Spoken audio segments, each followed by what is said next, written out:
जय श्री कृष्ण मित्रों, मारी आ यूट्यूब चैनल में आपनु सौनु हार्दिक स्वागत है। मित्रों, हिंदू धर्म में एकादशीનું ખૂબ જ મોટું મહત્વ છે।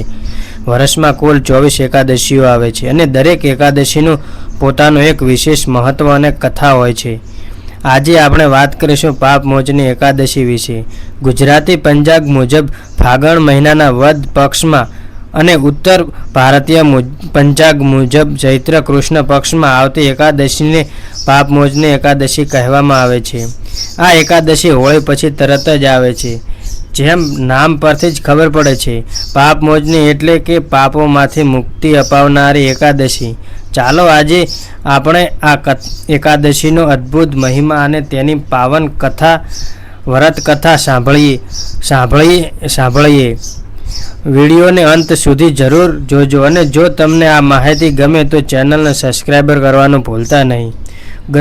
ધર્મ ગ્રંથો અનુસાર પાપ મોચની એકાદશીના દિવસે ભગવાન વિષ્ણુના ચતુર્ભુજ સ્વરૂપથી પૂજા કરવામાં આવે છે। આ એકાદશીનું વ્રત કરવાથી મનુષ્યના જાણતા અજાણતા થયેલા તમામ પાપો નષ્ટ થઈ જાય છે। ભવિષ્ય પુરાણ અને બ્રહ્માંડ પુરાણમાં એવું વર્ણન છે કે જે કોઈ પણ વ્યક્તિ ભક્ત સાચા હૃદયથી આ પાપ મોચની એકાદશીનું વ્રત કરે છે તેને બ્રહ્મ હત્યા, સુવર્ણ ચોરી, મંદિરા પાન કે હિંસા જેવા મહાપાપોમાંથી પણ મુક્તિ મળી જાય છે। આ વ્રત કરવાથી મનને શાંતિ મળે છે, જીવનમાં સુખ સમૃદ્ધિ આવે છે અને અંતે વૈકુંઠ ધામની પ્રાપ્તિ થાય છે। મહારાજ યુધિષ્ઠિરે જ્યારે ભગવાન શ્રી કૃષ્ણને પૂછ્યું કે હે માધવ, ફાગણ વદ એકાદશીનું નામ શું છે અને તેનો મહિમા શું છે, ત્યારે ભગવાને પોતે આ એકાદશીનો મહિમા વર્તાવતા કહ્યું હતું કે હે રાજન, આ એકાદશી સર્વ પાપોનો નાશ કરનારી છે। આ વ્રત કરવાથી હજારો ગૌદાન કરવાનું પુણ્ય પ્રાપ્ત થાય છે। તો ચાલો ભક્તો, હવે સાંભળે પાપ મોચની એકાદશીની વ્રત કથા। એકાંદ્ર ચિંતે આ કથા સાંભળવાથી પણ અનેક ગણું પુણ્ય મળે છે।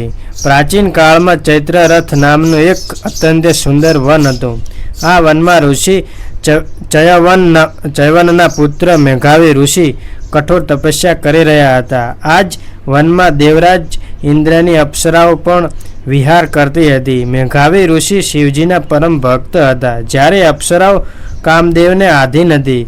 એક દિવસ કામદેવે મેઘાવી ઋષિની તપસ્યા ભંગ કરવા માટે મજુઘોષા નામની એક અત્યંત સુંદર અપ્સરાને મોકલી। મજુઘોષાએ ઋષિના આશ્રમ પાસે જઈને મધુર અવાજમાં ગાયન અને નૃત્ય શરૂ કર્યું। ઋષિ મેઘાવી યુવાન હતા। અપ્સરાનું રૂપ અને તેનું સુંદર ગાન જોઈને ઋષિ પોતાની તપસ્યા ભૂલી ગયા અને કામદેવના પ્રભાવમાં આવી ગયા। મેઘાવી ઋષિ અને મજુઘોષા અનેક વર્ષો સુધી એક સાથે રહ્યા।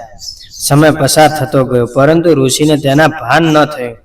57 વર્ષ પસાર થઈ ગયા પછી એક દિવસ મજુઘોષાએ ઋષિ પાસે સર્વલોક પાછા જવાની આજ્ઞા માંગી। જ્યારે અપ્સરાએ સ્વર્ગમાં જવાની વાત કરી ત્યારે અચાનક ઋષિને સમયનું ભાન થયું અને તેમને યાદ આવ્યું કે તેઓ તો પરમ તપસ્વી હતા। તેમણે સમજાયું કે આ અપ્સરાએ તેમની વર્ષોની તપસ્યા ભંગ કરી છે અને તેમનું આત્મધિક પતન કર્યું છે।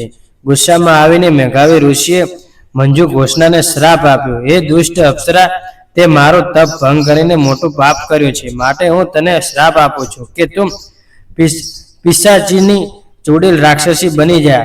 શ્રાપ સાંભળતા જ મજુઘોષા ધ્રુજી ઉઠી। તે ઋષિના ચરણોમાં પડીને રડવા લાગી અને શ્રાપમાંથી મુક્તિ અપાવવા માટે કગરવા લાગી।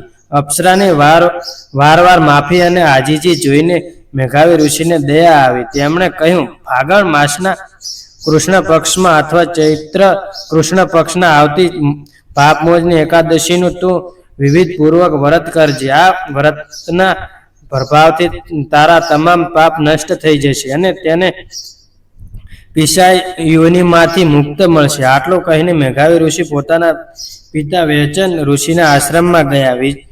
ચયવન ઋષિએ પુત્રને જોઈને કહ્યું, હે પુત્ર, તે ક્રોધ કરીને એક સ્ત્રીને શ્રાપ આપ્યો છે, જેના કારણે તારું પણ પુણ્ય નષ્ટ થયું છે અને તે પણ પાપ કર્યું છે। મેઘાવી ઋષિએ પોતાની ભૂલ સમજાઈ ત્યારે પિતા ચયવન ઋષિએ તેમને પણ પાપમોચની એકાદશીનું વ્રત કરવાની સલાહ આપી. જ્યારે પાપમોચની એકાદશીનો પવિત્ર દિવસ આવ્યો ત્યારે મંજુ ઘોષા અને મેઘાવી ઋષિ બંને સંપૂર્ણ શ્રદ્ધા અને ભાવ ભક્તિથી આ વ્રત કર્યું. તેમના પુણ્ય પ્રભાવથી મંજુ ઘોષા પિચાશય યોનિમાંથી મુક્ત થઈને ફરીથી પોતાનું દિવ્ય અપ્સરા રૂપ પામી અને સર્વલોકમાં ગઈ. બીજી બાજુ મેઘાવી ઋષિના પાપો પણ નષ્ટ થઈ ગયા અને તેમને ફરીથી પોતાનું તપોબળ પ્રાપ્ત શરૂ કર્યું.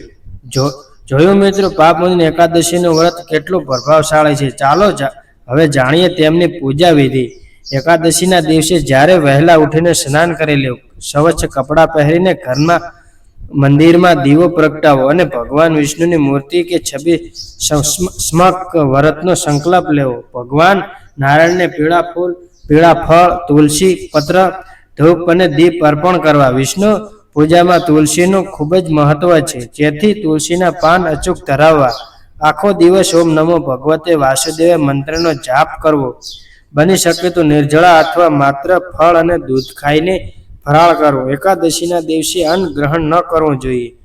સાંજે ફરીથી આરતી કરવી અને આ પાપમોચની એકાદશીના વ્રત કથા વાંચવી અથવા સાંભળવી. બીજા દિવસે એટલે કે બારસના દિવસે બ્રાહ્મણ કે ગરીબને ભોજન કરાવી દક્ષિણા આપીને ત્યારબાદ જ પોતાનું વ્રત ખોલવું. તો મિત્રો, આથી પાપમોચની એકાદશીનું સંપૂર્ણ વ્રત કથા અને મહિમા. જો તમારાથી વ્રત ન થઈ શકે તો માત્ર આ દિવસે ભગવાન વિષ્ણુના દર્શન કરવાથી અને આ કથા સાંભળવાથી પણ અપાર પુણ્યની પ્રાપ્તિ થાય છે. આશા રાખું છું કે તમને આજનો આ વિડીયો પસંદ આવ્યો હશે. જો તમને આ કથા ગમી હોય તો કોમેન્ટમાં જય શ્રી કૃષ્ણ લખો કે ઓમ નમો ભગવતે વાસુદેવાય જરૂરથી લખજો. આ વિડીયોને તમારા પરિવાર અને મિત્રો સાથે શેર કરજો, જેથી તેઓ પણ આ એકાદશીનો મહિમા જાણી શકે. આવા ધાર્મિક કથાઓ અને ભક્તિમય વિડીયો જોવા માટે અમારી ચેનલને અત્યારે સબસ્ક્રાઇબર કરી અને બેલ આઇકન દબાવવાનું ભૂલતા નહીં. ફરી મળીશું આવતા વિડીયોમાં. ત્યાં સુધી સૌને જય